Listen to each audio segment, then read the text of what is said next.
Olá, estou aqui gravando um pequeno vídeo para a equipe do ProERJ de licenciatura sobre a cura pela natureza e pela fé, a medicina cultural cabocla como resistência secular. Sou Nilson César Fraga, sou professor da Universidade Estadual de Londrina, do curso de Geografia e pesquisador da região e da Guerra do Contestado desde o início dos anos 90. Nos últimos 20 anos vivo com o povo caboclo na região do Contestado, nas mais diversas cidades, onde aprendo um pouco da permanência histórica, né, dessa relação de cura pela natureza e pela fé que envolve o povo caboclo, a cultura cabocla, desde antes da Guerra do Contestado. A medicina popular é um sistema de cura utilizado pelo povo, né, para o tratamento de seus diversos males desde tempos imemoriais.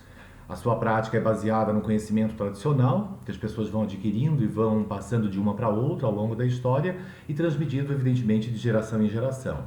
Isso se dá por meio do uso de diversos recursos, como remédios caseiros, dietas alimentares, banhos, benzimentos, orações, aconselhamentos, aplicação de argila, dentre outros meios. Ou seja, a cultura popular cabocla, que envolve a medicina, as ervas, ela tem uma recorrência, né, e uma utilização há muito tempo.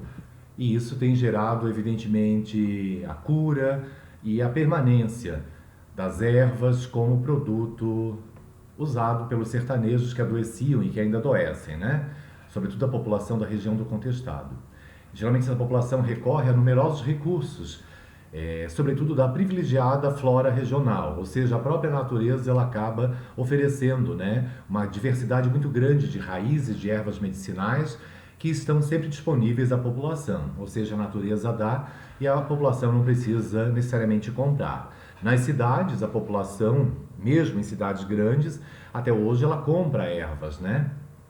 E argilas para fazer uma série de tratamentos, né? A marapuana é uma erva muito conhecida na região, não é? O Inheiros, que é a Poronícia, e a Moura, a crista de galo de São João, santas, escaldadelas, ou seja, há uma série de vegetais que são históricos de utilização do povo caboclo, né?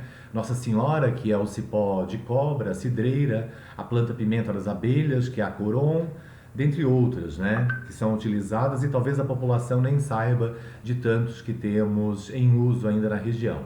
Muitos arbustos, né, como a Nagiro, cujas folhas são purgativas, a Aurônia, cujas folhas são empregadas como desinfetantes, Estoraque, que produz o bálsamo, né? Do Pinheiros eles extraíam a terebentina e a resina, sendo esta última também tirada da aroeira, que serve como analgésico local, que alivia as dores reumáticas, artrites, bursites, dentre outras dores. É muito interessante. Alguns desses vegetais que são usados por sertanejos desde tempos muito antigos, a gente encontra mesmo em farmácias, né?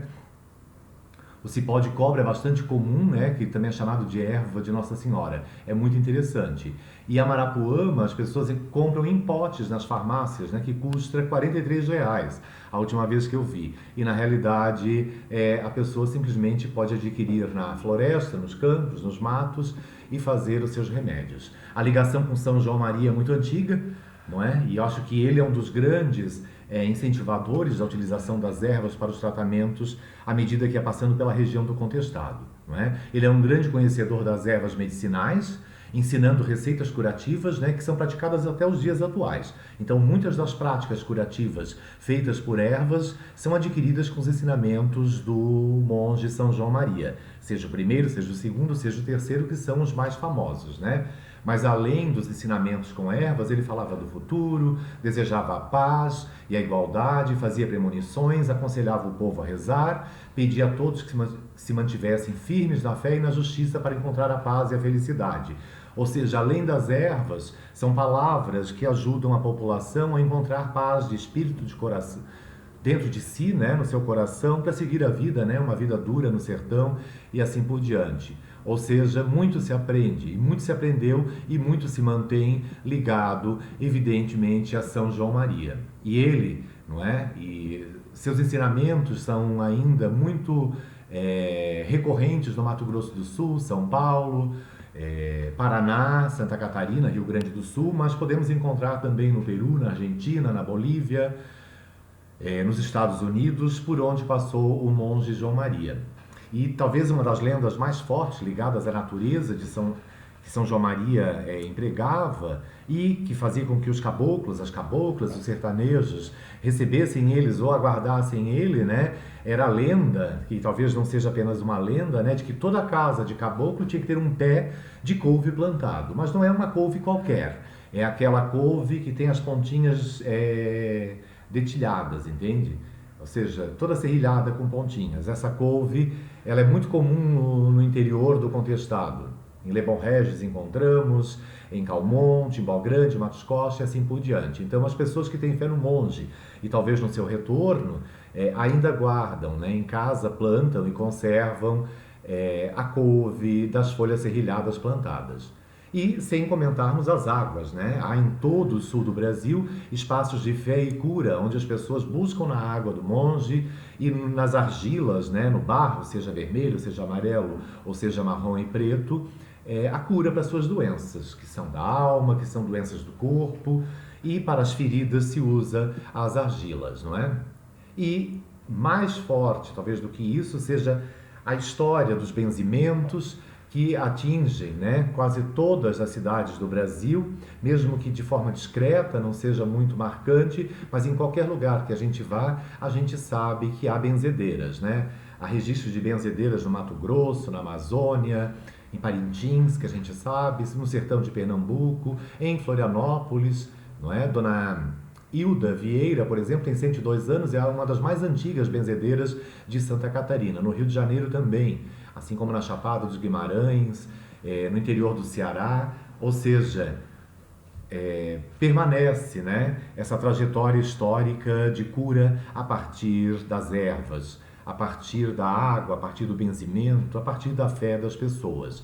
Os empastos feitos com argila hoje são vendidos na farmácia por 100, 150 reais.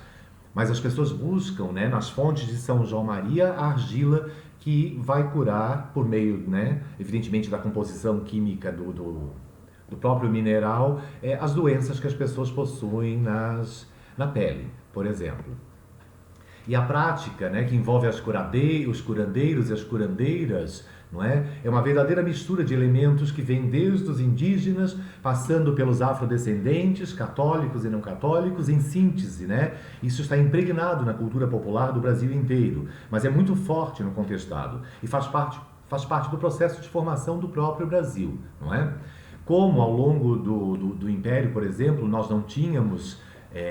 no Brasil colônia, no Império, nós não tínhamos saúde pública e nem no início da República, quando envolve a Guerra do Contestado. Então, a população, com os conhecimentos históricos, é que curavam as pessoas, recebiam as pessoas em casa ou mesmo na rua, não é? Fazendo as curas. Os primeiros hotéis mais técnicos que nós temos no Brasil seria o da Lamber, né, no Contestado, e outro da própria companhia do Percival Farquhar, lá na Madeira Mamoré, na Amazônia.